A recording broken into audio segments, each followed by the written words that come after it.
Hello, good morning, grade 9. Now, today we will be doing our recap on the prologue and act 1 in Tijan and his brothers. Now, we're going to start with the prologue because that's where the book begins. The place is set in a forest with talking animals, and these animals are a frog, a cricket, and a bird. And they begin to tell the story about the person who beat the devil. So, right there, they're giving you a hint of what happens in the end. Now, the story goes like this.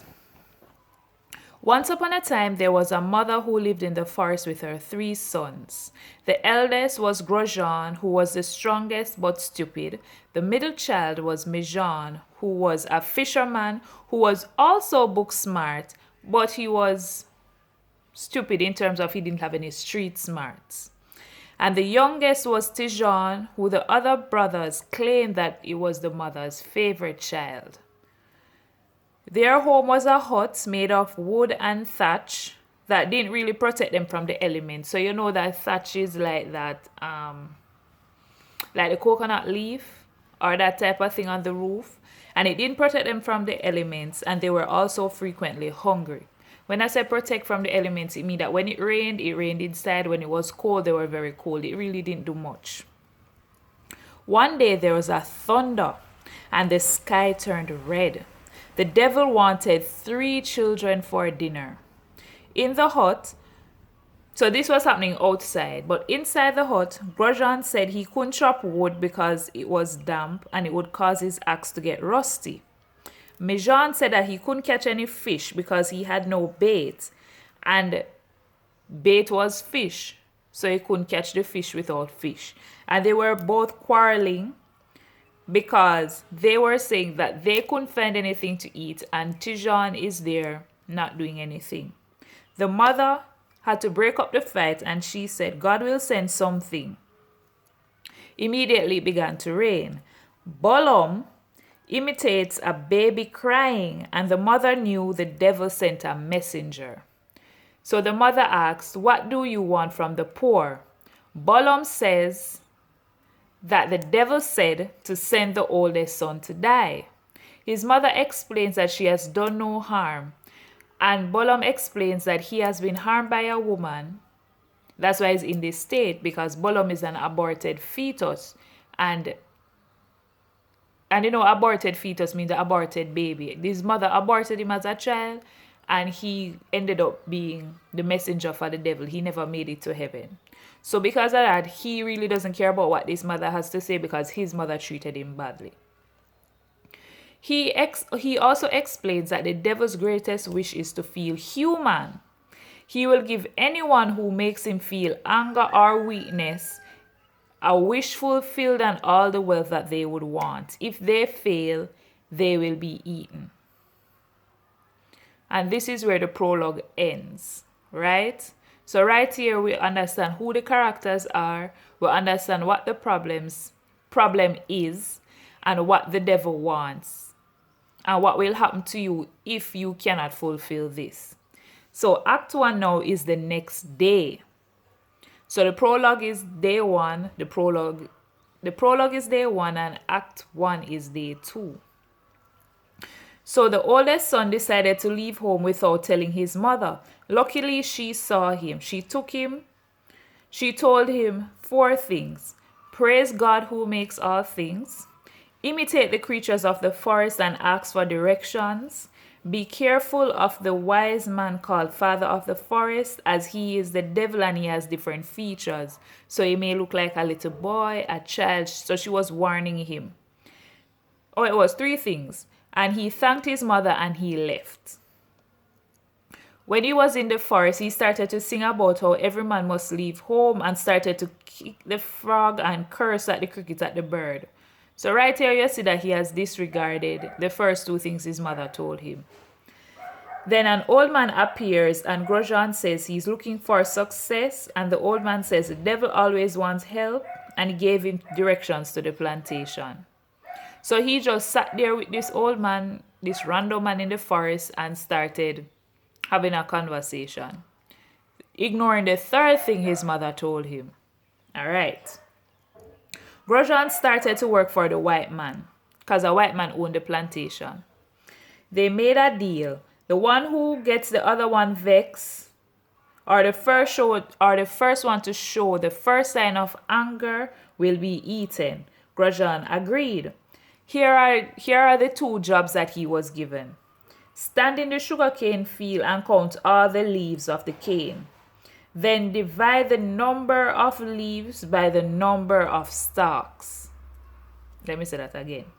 He is to stand in the middle of the sugarcane and count all the leaves. When he's finished counting all the leaves, he's going to go back and divide the number of leaves that he counted by the number of stalks, meaning the number of sugar canes that are there. And the second job he had was to catch 70 fireflies. So what happened is, while Grosjean was doing his job, the plantation owner, the planter, the white man, started calling him Mac and Joe. And he didn't pay him. So Grosjean was of course he was annoyed. You're working, you're doing this foolish job for no money. And the person didn't bother, retaining your name. And here's a list of all the names he was called. Remember, his name is Grosjean. He was called Mac, Joe, Benton, Mervyn, Francis, Hubert, Grouchen, Henry, Charlie, Horace. And every time Grosjean was getting annoyed. Grosjean stopped working for a while for a tobacco break. The planter spoke to him. Grosjean told his boss that black people need rest and he, the planter, is too focused on work. Grosjean tells him that he has goals, and the planter cuts him off to give him another task. Check the leaves. Count, file, and classify them by weight and texture, then stack them. Grosjean got upset and calmed down. Then he started smoking again. The minute he became relaxed, the planter started calling him incorrect names again and spoke about work. Grosjean snapped and was like, "Can't a man have a smoke?" And there was a big explosion. And then the planter mask fell off, the devil face was revealed, and he was sitting on a log, nibbling on a bone. And that is the end of Act 1. So there are quite a few things to unpack. If we notice, the deal was the first one to show a sign of anger, the first one get vexed, would be eaten. So what strategy did the devil use to ensure that Grosjean would be upset? Remember, in the forest, he told the old man that he was so strong and whatever. So he gave away his strength. He gave away his positive side. So when he got to the plantation, did the devil give him a job to use his strength, which he was comfortable with? No, he gave him jobs to catch fireflies, jobs to count, and that sort of thing, because that is not his strength. Because he knows that if you give someone something to do that they don't like, then they will be annoyed. So that is the first strategy the devil used. Then the second strategy was, Grosjean was very proud, so he called him by his wrong name. Called him every name except his, to annoy him. Then not pay him. And then when he is the middle of relaxing, he bother him again. So that way he gets upset and that way he can eat him.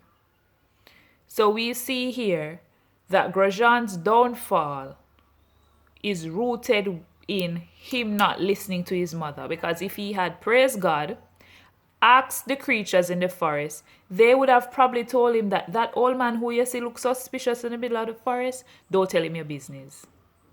So right here we see Grosjean's downfall happened because he was too proud to listen to his mother's warning. Now remember that this story is a folk fable. So this is like an Anansi story type of thing.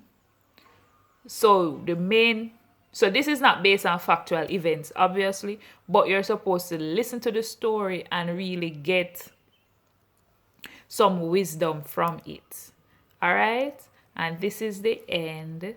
And I gave you some work yesterday, which you did not do.